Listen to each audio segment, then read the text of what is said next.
Hey Downtown Van. Hey Downtown Van. Hey Downtown Van. Hey Downtown Van. Hey Downtown Van. Hey Downtown Van. You're listening to Hey Downtown Van, hosted by the Downtown Vancouver BIA. Hey Downtown Van, welcome back to another episode of the podcast. I'm your host, Sofia Laratta, and today I'm joined by Downtown Van President and CEO Jane Talbot and our special guest, Royce Chwin, President and CEO of Destination Vancouver. With more than 30 years of experience in tourism and destination leadership, Royce has helped position Vancouver as a world-class destination while driving a more resilient and sustainable visitor economy. He also serves on our board of directors, and we're so happy to have him on the podcast today. So we hope you enjoy today's conversation.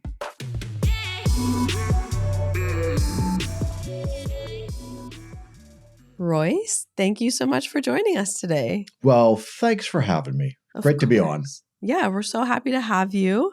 It's been a while of us trying to get you on, so this is the best day ever for us. I think I was just in the batting order into season 3. I had to just go. I finally made it onto the Downtown Van podcast. Finally. Oh, well, You've arrived. I have arrived. Yeah. Well done. See what I did there? Well that was done. good. Yeah. Hot commodity, though, you are, Royce. So you started with Destination Vancouver in 2021? July 13th, 2020. 2020. That is a lucky day. Mm. Right in the middle of the pandemic is when I started at Destination Yes. Vancouver. And that must have been a crazy time to start in the middle of a pandemic. You know, it was and it wasn't. It wasn't a crazy time because nothing was happening. But yet everything was happening to try to survive and get through a situation that never had any playbook. There was no precedent. There was no, we'll just pull this off the shelf and we'll go to chapter 4. Well, this is what you deal with. There was none of that. P for pandemic. Yeah, right? So, okay, well, that's easy. But what it did do, it really forced our community, particularly tourism, and of course, government partners, up and down the ranks, to really stop, communicate, and listen to each other, where I think in a normal, function of business, we don't always do that. We're always running doing the things. And so coming back into the city that I was born and grew up in, and I was away for a decade, to get into this role, it really allowed me to connect with the community and introduce myself, not, hey, I'm Royce, I'm the thing, but how do we work together to try to get through the issues around the pandemic? Mm-hmm. So in a way, it was a massive silver lining as an introduction to the community in the city. And not to harp on the pandemic in that era, but I went to Capilano University for tourism management. And I specifically remember them saying, tourism is the most resilient industry and it will always bounce back no matter what happens. But after the pandemic, I feel like it took a little bit longer than we all anticipated to get back to normal. Is that true? I would say yes and no. And the reason why I would say that, and it sounds like a real fence-sitting answer, but there is tourism policy and there's policy that impacts tourism. And the degree to which you pull those levers either started, or continued the rebuilding. I don't like to say recover.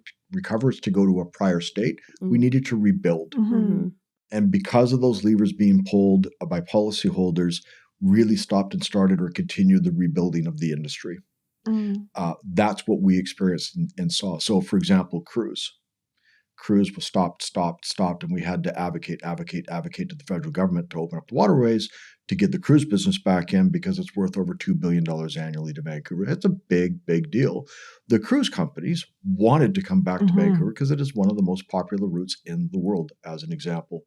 And as you can imagine, without the movement of people, we don't have an industry. Yeah. It's really as fundamental as that. And so the policies that inhibited the movement of people also held us back. And then lastly, I would say different jurisdictions were doing different things. So the industry was operating at different speeds. So as you can imagine, the connectivity between cities and regions and countries, and they weren't all connected and going at the same time, made it difficult initially to start getting traction. When I think back, it feels to me that tourism was one of the first industries to bounce back. We've talked about this, so I'll never forget walking down to Canada Place and seeing that first cruise ship return. Just saying it, I got goosebumps. I'll never forget it. It still kind of chokes me up a little bit if I think about it. And it was cold, and I think it was like April, and there it was, and I thought, oh my God, we're back. Mm-hmm. And once tourism started to pick up, everything else seemed to slowly follow. But it feels like tourism led the way. It's such a subjective, did it lead or not lead? Right. Because we are an industry of industries. Yeah. So it depends how you looked at it. Now, it sounds like I'm not being a champion. I am. I think we absolutely led the way in different ways. I think we led the way in making it comfortable for people to gather again and be in each other's space and to celebrate again. I can remember going to Trevor Noah, and that concert was at I was there. Were you at Trevor Noah? Yeah. I remember you, third row in the back. I was way behind you. Weren't we? But we were seated close to each other. We were. We were like really close to each other. We were on the left side of the arena, and Trevor was there. So if you remember that, that was still in that kind of I'm next to somebody and the thing. But that's the thing about tourism is that it wants to convene people, it wants to connect people, it wants to pull people together.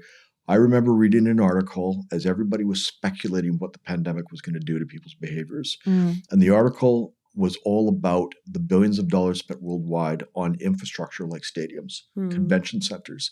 Will these things become dinosaurs? Heck no. Yeah. Absolutely not. If anything, if we look at Vancouver today, we are chock-a-block full in this city because people want to come to Vancouver for cultural, sporting, and business events. We recognize what we missed in the pandemic. People. Next question is mine. What is your long-term vision for Vancouver as a global destination? And what opportunities excite you the most right now? Long-term vision. I've always seen Vancouver as one of the top 10 best cities in the world that are most progressive on how we pull our community, our business community, our society, our integration, our connection and reconciliation of our peoples. You look at, so what does that mean? If you look at the top cities in the world, it's typically London, New York, and Paris. And that's all fine and that's dandy. But I think Vancouver and what we offer here is this big little city on ancient land that while the world is busy trying to divide itself, we in Vancouver can actually demonstrate what it's like to pull each other together and to pull our community through these times and stay connected, not divided. So societally, when people come into Vancouver, they will feel this vibe of community connection. In that work that we do, we've got World Cup coming. World Cup presents yet our next leapfrog moment, like Expo 86, like 2010, like 2015 Women's World Cup. And so my hope is that World Cup, we bring Vancouver to the world that puts us back into that conversation in amongst the other 15 cities where Vancouver has generally figured it out.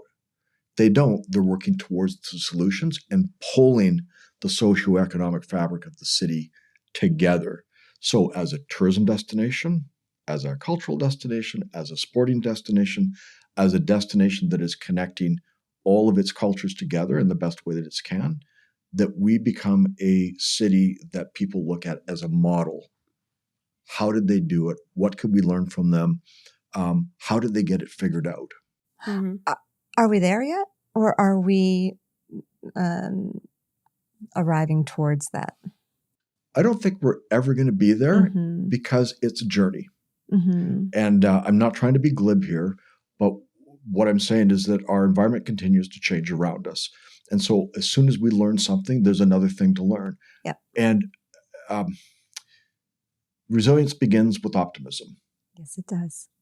And I'm optimistic that the resilience that we build in the city continues to answer the challenges that we face societally in here and how we're trying to get it done. And by no means that we're perfect, But it seems to me in the work that we do as cities that cities are looking at other cities for leadership. Yeah. How did you do it? How did you make the tough decisions? How did you help those? How did you get that built? And I think Vancouver can demonstrate that leadership in a top 10 city in the world for what we're trying to do. Mm. I think too long, in a way, we've rested on our laurels because we're beautiful. Mm-hmm. And we hear it all the time. And what's happening is the other cities that we compete with are actually starting to outperform us and work harder than us in some ways. And maybe some people might not like me to say that, but I feel it and I hear it. And we have to work hard. We can't just sit on this amazing natural geography that we have. There's a lot of really hard work to do. Mm-hmm. I was going to bring that up. I was going to bring up the fact that there's like this narrative that Vancouver just relies too much on the natural beauty and we're forgetting about all of the other things that go along with it. But no, it's interesting. We're It's true. definitely, yeah.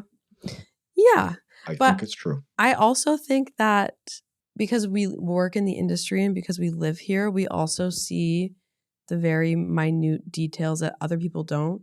So the travelers coming from other areas and other cities around the world don't see what we see and just see Vancouver as a whole and how amazing it is. So You are so right. Let me tell you a story.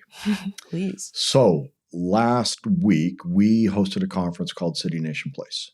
City Nation Place, it's here for North America. It's the 10th annual conference, first time in Vancouver. And so we have people who do our work, destination management, destination marketing organizations, economic development officers, people connected all in that realm of how you build and promote your city. So while they were here for the 3 days or so, I thought, there's a few folks that I had spoken specifically from the US. Hey, have you ever been to Vancouver before? I think 6 conversations in a row. I have never been to your city before, and I am blown away at how clean, at how beautiful, how easy it is to get around. I can't believe the ocean's right here. The walkability. Nobody talked to me about safety, and I know that is a thing that we're dealing with here. And I did this, I did this, I did this, and then I'm extending my stay because my husband and my daughter are flying in, or my wife flew in with me earlier, and we spent a few days on the front end because we wanted to do all of these things around the city. I wish I had a camera to physically capture the transformation when we stopped talking about the business of the conference and the environment or the feeling, the rejuvenation of the city. It was truly transformative, physically and spiritually, as we were having this conversation. Yeah. And that right there is not everything that every city in this world has. It is not. It is something I think is part of Vancouver's special alchemy of what it is to come into the city that we as locals sometimes forget. I've had similar conversations, and I love those conversations because it takes you back to center, right? Reminds you. It does, because in our world, we're always fixing something, and we see the challenges, and we don't necessarily see Vancouver through the lens of a visitor. And when we do, it's very inspiring and grounding at the same time. I love those conversations. Me too. Yeah. It reminds you that the work is important. It never ends. It means something. That pride is not a throwaway word because we care. We care about the city. And it matters. It does matter. Yeah. It absolutely matters. So our organizations work together very closely. We're members of each other. And Destination Vancouver and Downtown Van work towards revitalizing the downtown economy as one. What role do you see tourism playing in downtown revitalization? We have a lot of different hats I think we can wear.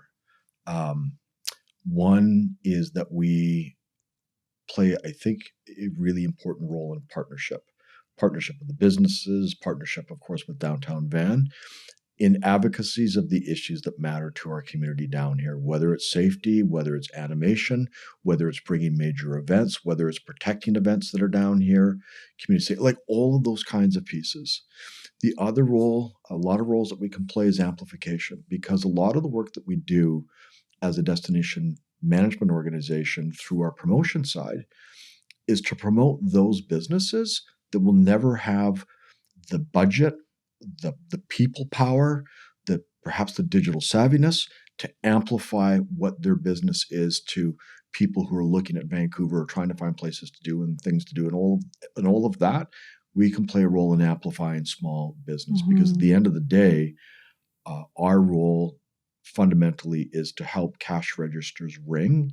We got to help businesses survive that help both communities and visitors. So if we're not doing that, then what are we doing? And if we have a vibrant downtown because of community, because of business, then we've got a place to invite people down.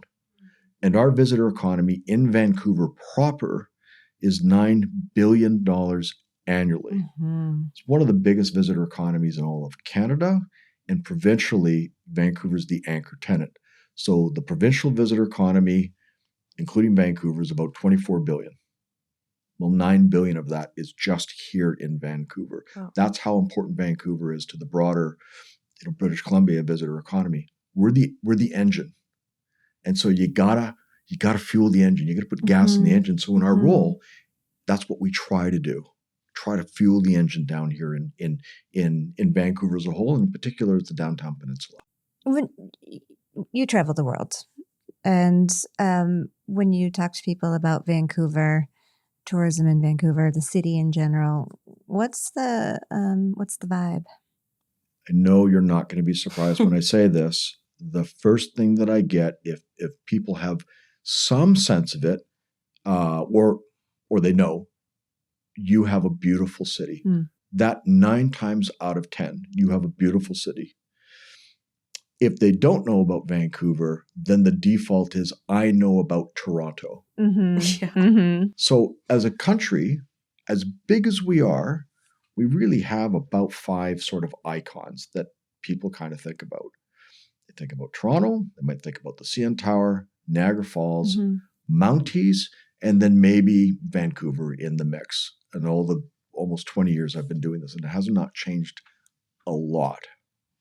So we as a city have to cut through that noise. We actually have to cut through some of the icons, or you could argue a stereotype, to get ourselves into the consciousness of people beyond beautiful. What does beautiful mean? Yeah. What does that mean for me as a traveler? What does that mean as a business, as a conference, as a sporting event, as a cultural event that wants to come here? We've established it. Everybody knows it. But what is our personality that supports that beauty? Because I think we've all known somebody who was a person who was maybe beautiful, but on personality. And it kind of takes away from the overall beauty. Yeah. What do you think our personality is?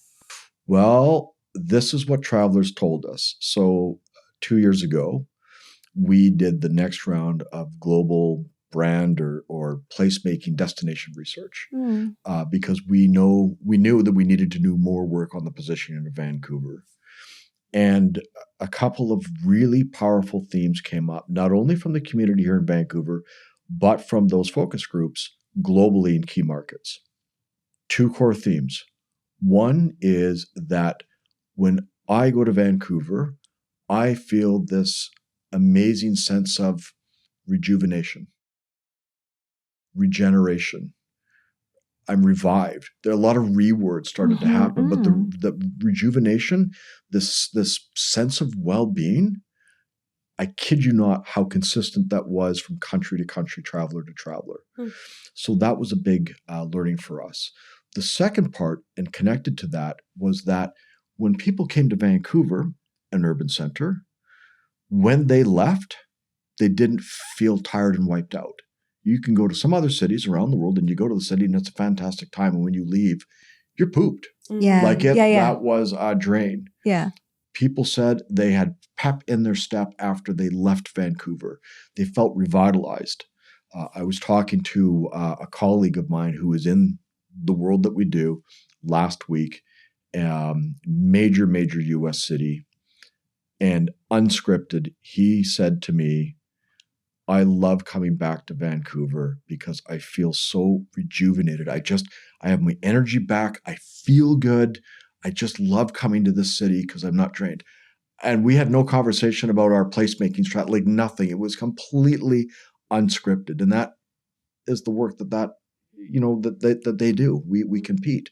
And that's what they said. So these are defining factors that we don't find generally come up in other cities that we compete with. Mm-hmm. When my sister lives in the US, and she says every time she comes to Vancouver, she just feels at ease, like very chill. Yeah. And it's real. When I go other places and I come back here, I feel amazing. I want to come back home. Do you think it's the mountain water connection? I think it's a lot of things, but certainly the geography plays a big part because it's so accessible. The fact that we can look out the window and, you'll see mountains, you see green, you see water, you see, open space. You can smell the ocean. That's it. Smells consciously nice. or subconsciously. It's coming in. And because we're a coastal city, you go to some of the major inland cities. No offense to those inland cities, but they have the smell of the city. And we all know what that's like. Mm-hmm. I don't ever hear about that about Vancouver. The air here is so good. It's just because it comes through. Mm-hmm. So I think we are a benefiter of geographically how we're situated for sure. Who's our biggest visitor market? Who comes here the most? Canadians. Huh. Now, that's not unusual. In fact, any destination around the world will be their local market, their local region, or their country. That's pretty typical. So Lower Mainland, and then by extension, it sort of goes out, east to north nationally. Mm-hmm. The biggest source of visitors into Vancouver outside, not a surprise, the U.S. Mm-hmm. And it's always been the U.S. Mm-hmm. That country has the largest number of direct flights. Yeah. Also the rubber tire traffic across the border, our trading proximity, Hollywood North, Hollywood down there, all of the ties up and down the West Coast, the amount of traffic through the Cascadia region. Yeah. So they're our biggest source of visitor outside of Canada. Do tourism markets have competitors? And if so, what city is Vancouver's biggest competitor? So lots of dimension in terms of competition. In this case, let's talk about business events. Mm-hmm. So important for our city. Yeah. So we compete against Calgary, we compete against Montreal, Toronto, sort of top tier cities in the market. Toronto, Seattle, Chicago, Dallas, Houston, San Diego, San Francisco, Atlanta, DC, Denver. So we've got quite a competitive set in North America. However, Vancouver, I'm not sure I always like this expression. I can't think of a better one. Continues to punch above its weight in terms of the businesses or the business events that we get here. And we've only been getting more and actually breaking records and booking business into Vancouver. So to give you a sense of this, what we call a citywide conference is 1,000 or more out-of-town visitors. That's a good thing because that's new money into the economy. Mm-hmm. Our trend over the years has generally been about 22 booked pieces of business in the course of a year. Now they could be booked for next year or they could be booked for 4 or 5 years down the way. Mm-hmm. Right now we're already booking into 2032 for Vancouver. So far some of these conferences book out. Last year we booked 36. This year we're on trend to book probably 36 again. So the conferences are shrinking down in terms of attendees a little bit, but there's a lot more interest in business events coming to Vancouver. And I think that's to a large extent the incredible reputation that Team Vancouver has created to attract these business conferences. And obviously from a pricing perspective and all those negotiating details, we as a community really work together hard to make it easy for them to book here. Mm-hmm. And so we really compete hard and compete incredibly well for business. What about leisure travel? And would we package ourselves with Oregon, Washington State, BC, Cascadia, essentially, or do we stand alone? We have stood alone for a long time, but Canada and the US has often been the place of the two-nation vacation. So if you're coming from Australia and you're 17, 19 days, you're in the US, you'll do a bunch of things, and you'll come into Canada, you'll finish off, maybe you'll do cruise rail and Rockies or something, and then you'll go home. Given the politics that we're in now, given what's going on, our countries are dividing, which is the antithesis of the value of tourism, which is bringing people together. So we are talking to Seattle, and we are trying to use the World Cup as a way of connecting our two cities. And we're going to use that as a launch point to see if we can't figure out some ways of building some very intentional itineraries between our two cities and going out with a bit of a joint message, which would be the antithesis of what is happening right now with division. And so we actually can do it, because at the end of the day, if you can make it easy for travelers and reduce the friction, you will increase your instance of leisure travelers coming to your destination. Just do it mindfully and intentionally. Yeah. Well, speak of the big word, FIFA. By the time this airs, we might be in the thick of it. We might be maybe just starting it. What opportunity does FIFA hold for the city? One, we get to demonstrate again that this city was built for hosting. We know how to look after people from around the world, and we have the pedigree and we have the experience to do it. Funny in the FIFA conversation, talking to people, not directly in our industry, and they say, what, the world is going to come to Vancouver. Are we ready? The world comes to Vancouver every single day. Yeah, that's so true. It does. And that's not a blow of smoke. It is. So we are ready. We know how to do this work. So we as a community, I think, have to think very differently. And you have to reverse that. And you have to say, how do you take Vancouver to the world? We have this great memory about the 2010 games, which I think in some ways almost hampers us, meaning that when the games were here, and we did a phenomenal job, we are the poster child for the IOC and how to pull off the games. The focus was, of course, Vancouver and Whistler. Well, we have 15 other cities. Yeah. And 15 other cities that have bigger budgets. They're icon cities in the world, like New York and like LA as an example, not to mention Mexico, start of the World Cup.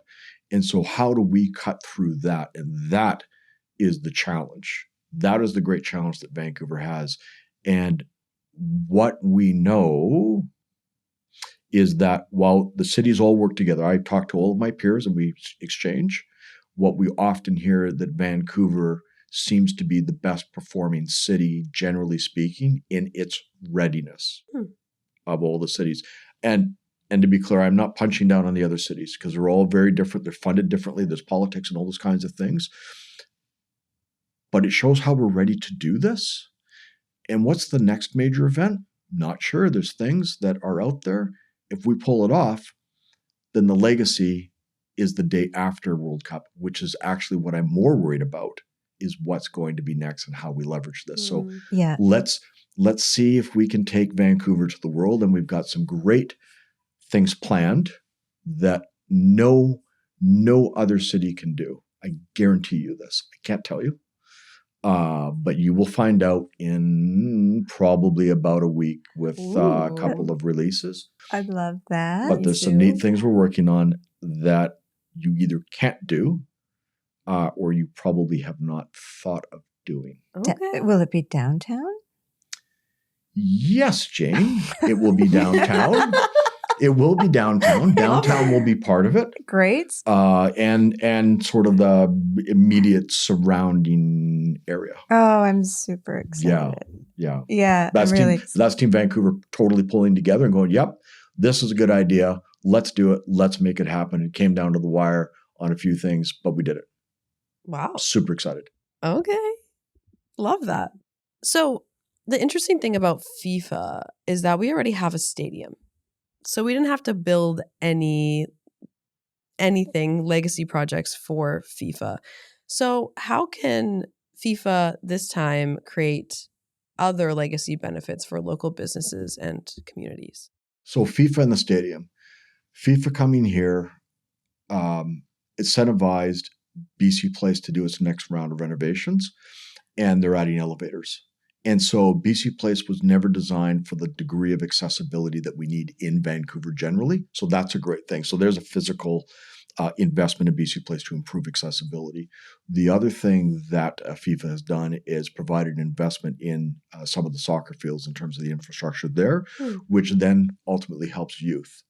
Another great story is what World Cup and soccer has done for the three host nations, where their kids, they're right in soccer season right now, and what they've done to invest in their fields, to improve the facilities, and to heal their community through sport. So there's some really interesting legacy pieces for FIFA that maybe people don't outwardly see this way, but it goes back to my original statements at the start about how the city comes together and pulls people together and what tourism and sport and events can do to heal and bring a community together and demonstrate to other cities that, yeah, you actually can do this beyond the monetary aspect of the game. You can use it to improve facilities for kids, for families, and pull communities together in the right way. What are your thoughts on whether or not Vancouver is a sports city? We're talking about FIFA and the stadium, and that gets me thinking about a number of different things. But, are we a sports city? We have an incredible history of sport in this city. Absolutely. Yay, Vancouver Millionaires, Stanley Cup winners. What's a Vancouver Millionaire? Our original hockey team won the Stanley Cup. I had no idea. Yeah, who was that? Yeah, 1924. I'm sure somebody will write in and correct me. I believe it was 1924. The Vancouver Millionaires won Stanley's Cup. So we actually have won it, technically speaking. But we do have a history of sport in this community. The Asahi baseball team, the Japanese baseball team, the BC Lions, which started in 1954, for which my family were original season ticket holders in 1954, followed it for decades. Love that. And of course, our beloved Whitecaps that are here, the Vancouver Canadians. I mean, we could go on and on and on. And the interest of sport coming into the destination. WWE, we had Supercross, we had fencing. We've got all of these kinds of things, these events coming to the city. So I do think that we are this big little city that has supported and can support sport. The Grizzlies notwithstanding, that we've all, if you haven't seen the documentary, there's a story there. But this is a city that can support sport. And then one of the reasons why I believe that is because we're an outdoor sporting city naturally. Yeah. Hiking, rowing, canoeing, paddleboarding, sailing, all of the things. So we are very much an active city. Okay. I've always wondered about it. I think Vancouver, I don't know if I feel like it is a sports city, but I know it can be. You just put that in perspective for me, though. I had no idea that we had actually won a Stanley Cup. Makes us a sports city. Well, I don't know if it makes a sports city, but we do have our name on the Stanley Cup. But I think there's a legacy here that exists. Not every city, obviously, the same in terms of what it means to be a sports city, but I think we do it in our way in the city, in a way much like we do Michelin. Oh, Michelin. We're a Michelin city. Yes. And when we talked to Michelin 5 years ago about coming to Vancouver, we had said, you have a brand which is powerful and it's globally known.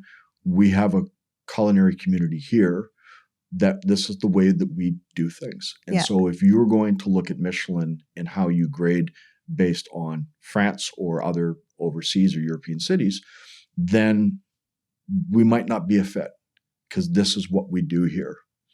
5 years later, we're over 70 restaurants recognized in 3 tiers of Michelin because that's what we do here in the West Coast. And so I think the same applies for sport too. It's the way that we do it here. You mentioned a couple of minutes ago that at some point FIFA will be behind us. What's one bold idea for Vancouver's future that you think we should be talking about more? I do think we should reach into the past and to put it into the future. And I do think that the Olympics should come back to this region. Okay. I really do. We know how to pull it off.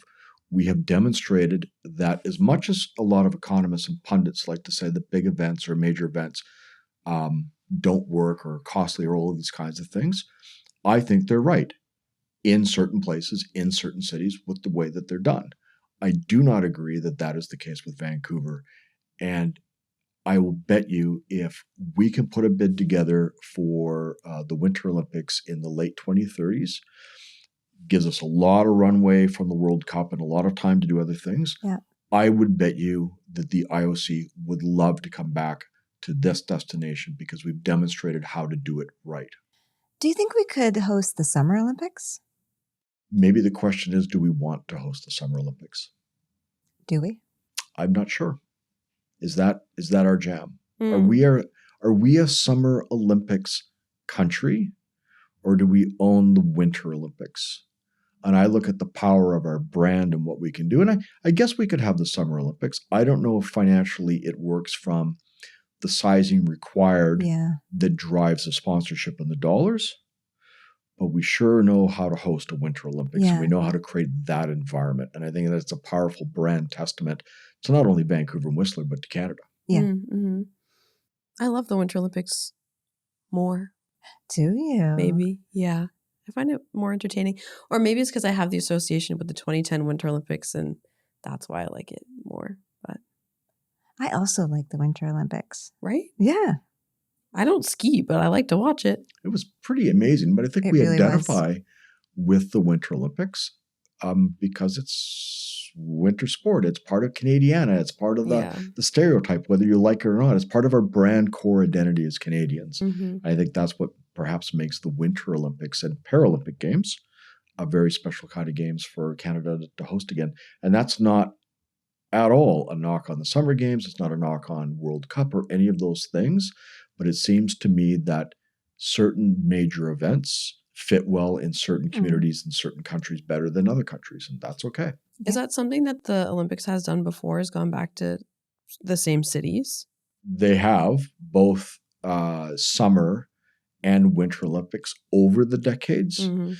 It will be interesting to see in the decades going forward as cities are challenged financially and climate-wise, where do these events best fit that makes sense?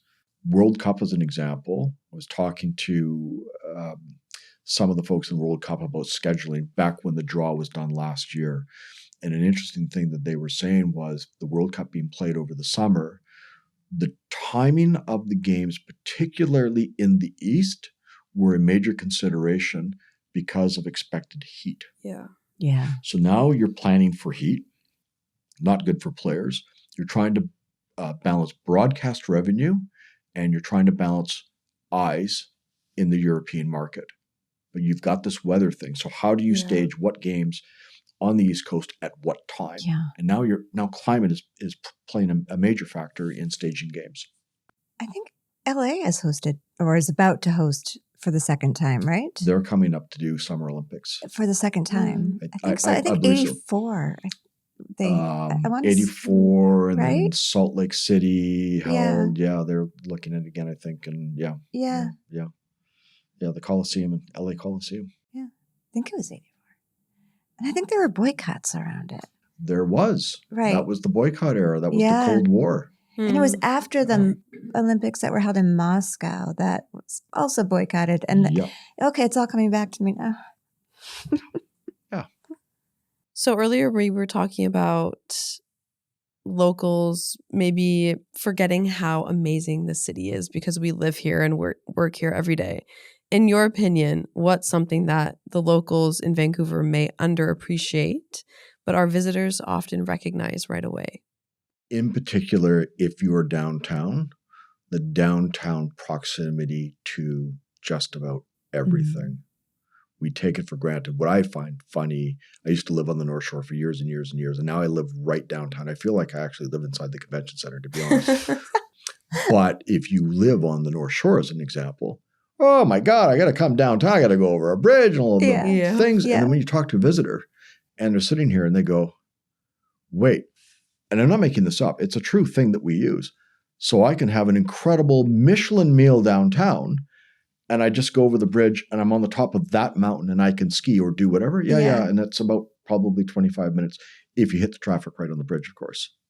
But I think that people perhaps sometimes forget or take for granted this incredible proximity this walkability. Yeah. We are one of only 2 cities in Canada that have direct access through rapid transit from the airport right to the downtown core. Yeah. Toronto's the other one. That is an advantage. And I think sometimes we forget about that. Yeah. You think about the walkability of it. I think it's 27 kilometers, the largest interconnected seawall in the world in an urban setting. That in of itself, what does that tell you about other places around the world? Yeah. So our ability of our city to offer recreation in an urban setting in a very positive way, wellness and well-being, I think sometimes we take that for granted. And it is a big sell, not only for our leisure visitors, it is a big sell for business events. Yeah. They come to the conference, they're cooped up all day, they get out and they can walk around. Yesterday, I had to get over to Granville Island and ended up taking the aqua bus. Right. So cute and fun. So cute, so fun. Yeah. Now this year, it's the second time I've done it this year, but other than those 2 times, I hadn't done it in years. It's so much fun. Yeah. And it's beautiful. And you feel like you're kind of having an outing. And I think that's one of the things that we take for granted. Just how and there are so many of them. They're all scooting around. Yes, they're so cute. We love the aqua bus. Yeah.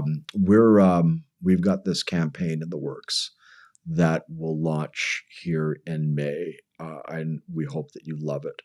And I've dropped little Easter eggs through this entire conversation about this campaign. Oh, one of the spots that we have this jet, and he's on the sea bus. And his line on the sea bus is... Wait, a jet is on the sea bus? This gentleman. A gentleman. This traveler. All right, I got it. I was trying... Okay, yeah. Yeah, no, I try to speak low and mumble as much as possible. Right. So we have this gentleman, and he is a traveler. He's in Vancouver, and he's having the Vancouver experience. And he's on the sea bus. And he's looking around going, this is the most amazing tour I've ever had. And then the VO comes over and says, yeah, no, this is just a bus. That's just the aqua bus, the sea bus, and so this dynamicism of the destination, and we just take it for granted. My commute, not now. Well, I'm just on the sea bus. Yeah. I'm just commuting. Yeah. Right? Or I can commute on the aqua bus. It's just part of our jam here, and we forget about that. Yeah, I used to take the sea bus every single day to and from work. See, kind of cool in a way. Yeah, I know it could be raining and people and all of the things. Welcome to a city, but that's pretty cool. Also, I kind of like the sea bus in the rain. Yeah, it's so neat. Pacific Northwest. Yep. Yeah, it's a little bus on water. Totally. Super cute. I don't even know how you're going to answer this question, but what is your favorite restaurant in Vancouver? Yeah, these questions are like pick your favorite kids. And so this will look like an absolute dodge, but I'm not doing it on purpose. And the reason why I say that is that the diversity of restaurants that Vancouver is known for, hence Michelin, hence the recognition that we get for our restaurants, I don't have a one favorite. I really don't. We have so many great spots downtown. What is your flavor? What do you want to do? Now, I know it's downtown Van, and Destination Vancouver is Vancouver, so there is the Michelin Mile up on Main Street and other places, and Gastown and Chinatown and all those things. And so we are spoiled at the diversity of restaurants that we have. I can do Italian, I can do Mexican, I can do Peruvian, I can do modern Afghan cuisine, I can do West Coast, I can do Thai, I can do, just name it. So yeah, that was a total dodge. I don't actually have a favorite. I have a whole bunch of favorites, and I am spoiled and grateful for that diversity.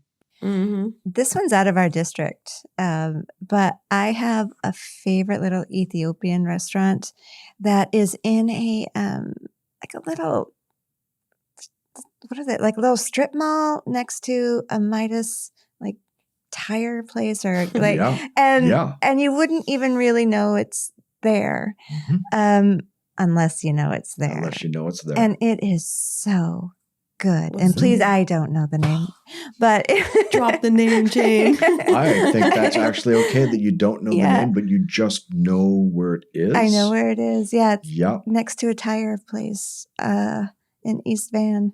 Love that. Yeah, Yeah. There's it's some so good. in East Van, there's some great true holes in the wall. And again, I'm careful. I'm not going to call it a name because there's so many of them. But there is a place that I discovered over in East Van that has been around for decades, and it is a coffee shop, literally decades. And I would say it was probably one of the best places I've gone that had community service in the restaurant and reminded me of what a community spot is like. Mm. It was heartwarming. So excited that our whole senior leadership team, we all packed in our cars and we love went it. and drove back out there, and we had a meeting there, and we just hung out, and we just Cute. I wanted them to experience the vibe in the cafe. It's a cafe. Yeah. Fresh sandwiches and deli and all of these kinds of things. And it's not that that's the only place, but it was a real reminder of what happens when a place gets into a community and people know each other by name and they welcome you. And it's still service and people and community and connection. It's still there. Yeah. It really is there in a time when we need it the most. And there are lots of places downtown that can do that as well. Mm-hmm. I was a waitress all through university and happened to work at a place that was kind of like the old show Cheers. It was Norm. Yeah. It was that kind of place, but it was so special because you did see the same people over and over. You knew about their families. You knew about their dogs. They'd have visitors from other cities come in and bring, come into this restaurant just to meet the staff and to hang out. And I loved that about serving. I loved the connection to the Same. community and feeling kind of like a family. Yeah. Absolutely. Yeah, I loved it. That's how I feel. That's how I feel going to Palette across the street. They know my order. Yep. That's nice. Doesn't it matter Yep. when somebody Yes. remembers your order? Yeah. I Yeah. feel like It's the little things, Yeah. and it's not hard. No. It just takes some time and some intention to do it. And then it just turns into this, you rave about it and you tell people, and then people come into town and they come and visit, and they, I'm a referral service. Yeah. And Yeah. I refer, well, what do you like to eat? What is your sense? And then I think of all the memories that I've had in places where I've had great interactions with staff or the environment. And then I just start listing off all of these places. And then obviously it's not inclusive of everything, but it's the places that have left that indelible mark in your culinary heart, however described. Yeah. And you go, yeah, because you want somebody to have the same experience. Yeah. mm-hmm. There's a coffee shop that the folks do know my name. It's not the right What? name, But but it's a name. it's I am Jen to them, and one of them even calls me Jenny, Nice. and I'm just like, hey, let's go. I am Jen. That's actually that's pretty good, Jen, Yeah. because it heartens me that with the name Royce, Yeah, when you order a coffee, yeah. I have a collection of pictures that I started taking years ago of my time going to Starbucks. Because you go, hey, what's your name? My name is Royce. I have about 12 or 14 different variations of my name that they have heard and written on the cup. I love that. So I appreciate that, Jen. It's so I get funny. it. That's so But- good. Fun. On that topic, before we move on to the next question, I just think acknowledging those little community moments that you have in different cafes and different restaurants. Sometimes I think we forget that those people and those experience are what makes up a tourism industry. And when you go to places around the world and you have those very local experiences and community feelings, those are the stories that you tell people about when you leave, when you come home. That is what I seek out when I go to other cities. I seek out the neighborhood places, the local shops, the places where other tourists tend not to be. Mm-hmm. I'm looking for that. You're really doing your research. You're really digging in. Mm-hmm. The this conference that was here last week I talked about earlier, the group came in from Maine. So that was a hike coming into Vancouver. From Maine. main tourism, Wow. East Coast. And Yeah. they had invited me out for dinner. And where did they find to go for dinner? Of all of the places that they could have gone, Salmon and Bannock. Oh. Super cool. I thought you were going to say something else. Super cool. And that's where they decided to go. I mean, all the places. And, Salmon and Bannock, the only full indigenous restaurant that we have. I can't tell you how they found it, but they were super excited to go and they wanted that experience. And good on them That's awesome. to go and do something Yeah. like that. Yeah. Love that. That's so Yeah. awesome. I've never been there. I need to What? go. I You need to go. Yeah. It's never a been. great spot. Did it start as a food truck? Well, there's Mr. Bannock. Ah, yes, that's what I'm thinking of. So I don't think Salmon and Bannock. Inez, if you listen to this, I'm sorry if I get this fact wrong.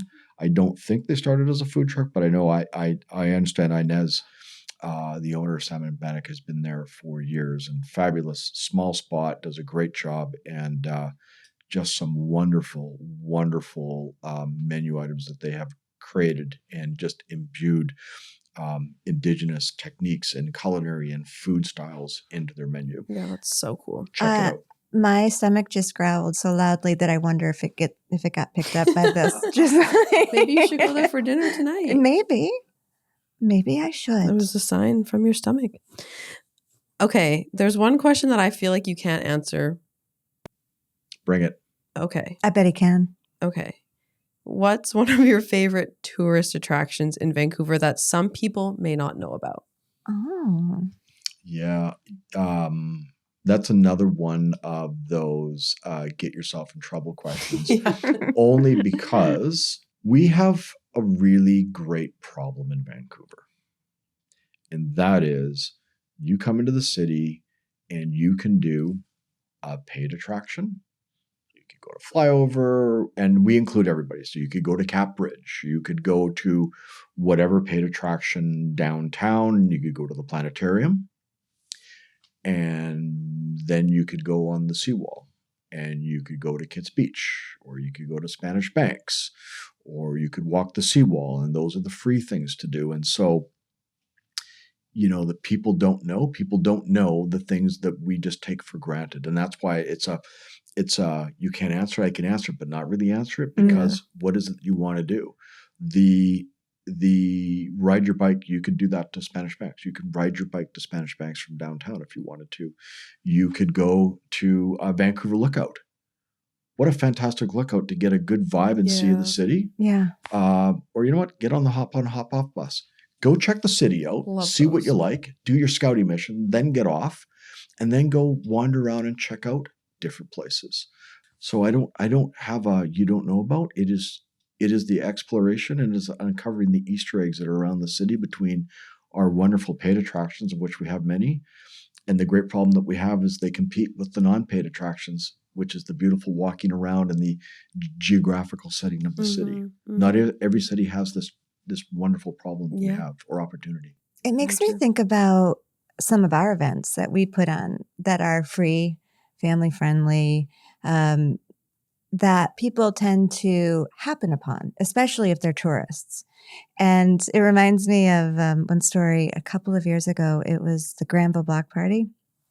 And it was the first year that we closed Granville and Robson and made it into like an actual block party. And we weren't really sure if people were going to come. And, there were a lot of unknowns. But there were a bunch of cruise ships that were, I think there were two that do you remember that when there were like two or three that came in all On the same on the day. same day? Yeah. So we had a bunch of tourists come in, and I happened to be seated next to two of them, and they sounded Eastern European to me. And they were just having the time of their lives. And the woman looked at the man and said, "Why can't our city be this cool?" And I was like, Did you hear that? why indeed? And it does speak to the importance of those festivals and events and those free offerings that people can just happen upon. Yeah. You are so spot on. We were at a business event in Frankfurt, and we had time off between our sessions. And so being a city explorer, I'm wandering around the city and I turn the corner and they are setting up their outdoor version of the VSO. It's a full orchestra, opera singers, and you just turn around the corner and there's a beer garden and you just grab your beer and you just stand in the square and you listen to the thing. Yeah. Had no idea it was playing, didn't know. It was a complete surprise and delight. Much like downtown in the block party, much like downtown, if you can imagine, you're a tourist and you're wandering in towards the art gallery and there's a giant screen. There's a whole bunch of people hanging out watching a movie. Everybody's having fun. There's no chaos. There's no, oh my God, look what's happening. The community is just getting along and it's just in a vibe and it's just doing a thing. That is so powerful for the brand of Vancouver. This whole diatribe that no fun city and all of that nonsense. Yeah. No, it's no fun city because you decide you don't want to go do something and you don't like it. And that's okay. Just don't do it. Yeah. But there are a lot of fun things that go on in the city. It takes a lot of effort by a lot of event organizers, the city, the community show up. There are a lot of cool things going on in the city. And there's a lot of things that are worth preserving in the city in terms of events. Yep. Good news. Abbreviated good news, but still good news that we'll at least have one night of fireworks coming up. We will. I think that's fantastic. Yeah. It being the world's longest running fireworks competition. And speaking with the event organizers, we are working hard behind the scenes to see if there's ways that we can support fireworks beyond this year for multiple years and doing that because it's part of what we do in Vancouver. We are very thankful for Downtown Van last year and how we came together as partners to support it, to make sure that it was going to happen. And that's the power of community support. So we have to think of another way to make sure that we continue that on and look at opportunities to animate downtown for fall and winter. Yes. Right? It's a rain city. We all know that. We're not going to apologize for rain because it's beautiful out here. Yeah. So there are things that we've been doing that way, I think, collectively as a community to do that, and there's more that we can do. What do you think would work really well as a winter festival? I think there's a few things that would work really well, and it would be utilizing more downtown as an overall template versus just one distinct location. And I think we've done this in little bits and pieces. So, of course, we have the Christmas market. Of course, you could get on the sea bus. You could go on the North Shore. You have the activations and the lighting down the seawall. You have the art gallery. You have Robson Square for lighting. So there's a combination of lighting, programming, animation, businesses getting involved. One of the partners did a Ferris wheel down at the art gallery during the winter. Connective signage walks to take people into various communities so they're shopping and enjoying it. So it will take a team effort to do it. And I think that's the advantage of a downtown that we have is because of its connectivity and walktivity. Yeah. We don't have to centralize a one thing. Why can't we make downtown a broader experience for lots of people in lots of places? That is a theme of the neighborhood or the connectivity of downtown. And I think that's our future opportunity that we need to invest and lean into. Yeah. So before we close things off, Royce, I have one final question for you. What is your favorite part of leading Destination Vancouver? Well, that's the easiest question of the day. People and the city. Look what we get to do, honestly. I don't think there's a day that goes by in all sincerity that I do not have gratitude for the role that I get to play as part of Team Vancouver. I was about to say there's only one Vancouver. Technically, that's not true. We do have our friends down in Washington State, but there's only one of these Vancouvers, which means that these roles, there's only one of them. There's only one of these roles. And so the honor of representing and promoting your city and being able to roll up your sleeves and do things that makes the city a little bit better every day is outstanding. And we get to do it with great partners, with Team Vancouver, which Downtown Van are one of our fantastic partners. And none of these are blow smoke comments. I say them from lived experience of my previous jobs where I had the opportunity to work or see in other communities. And, you know, there are days where we have to chew on broken glass here to get stuff done. Yeah. but we can generally see the bigger picture and do it. And that's what makes it so satisfying in the work that we're doing with Destination Vancouver, is that we can be part of the conversation amongst many to make the city and this region and our community better.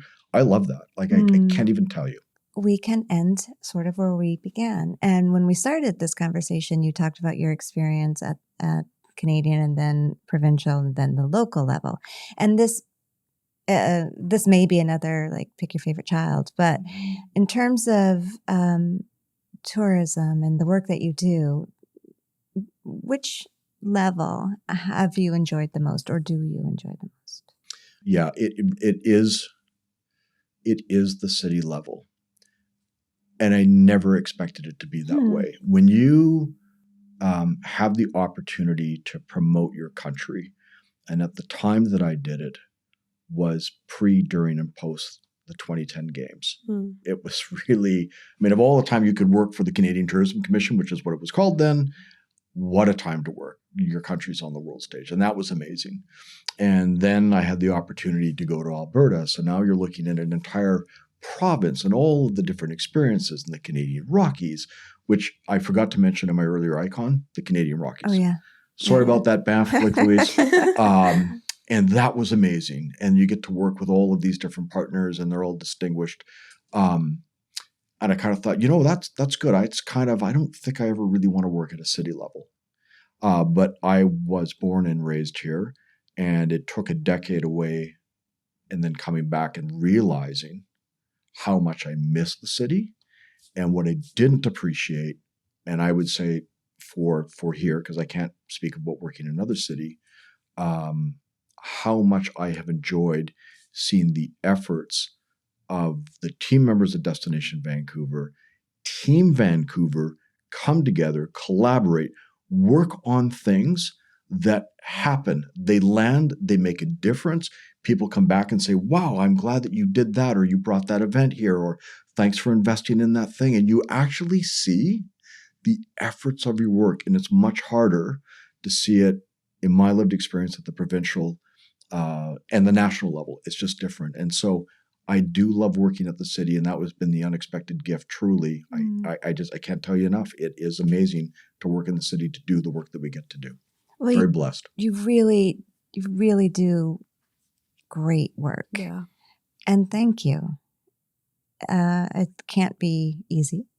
There are, as we discussed earlier, lots of options for businesses and conferences and that whole ecosystem. But you and your team do exceptional work. And also thank you for your support of Downtown Van. Absolutely. All the time. You guys are great partners. And that is, when you look at a strength of a destination, one of the things I feel that is often overlooked is, as a strategic advantage, collaboration. There's lots of destinations that do not collaborate. They infight, they do all kinds of things. And I've seen them, I know them. And we cannot forget that it's not always easy, but our ability to collaborate is a competitive advantage for Vancouver. And it shows by the kinds of things that happen in the city, at least in our swim lane around economic development / tourism. The proof is in the results. So thank you. Well, once again, Royce, thank you so much for joining us. We know you're very busy and you spent your Friday afternoon with us here. Are you kidding? This was fantastic. Thanks for having me on. This was great. It was fun. It was really fun. Thank you. Thank you, Royce. Thank you for listening to Hey Downtown Van. We really hope you enjoyed today's episode with Royce Chwin. If you'd like to learn more about our organization and all that we do, you can visit our website, dtvan.ca. Follow along with the podcast at Hey Downtown Van. And whether you're listening on Spotify, Apple Podcasts, or watching on YouTube, don't forget to hit that subscribe button. Thank you for listening.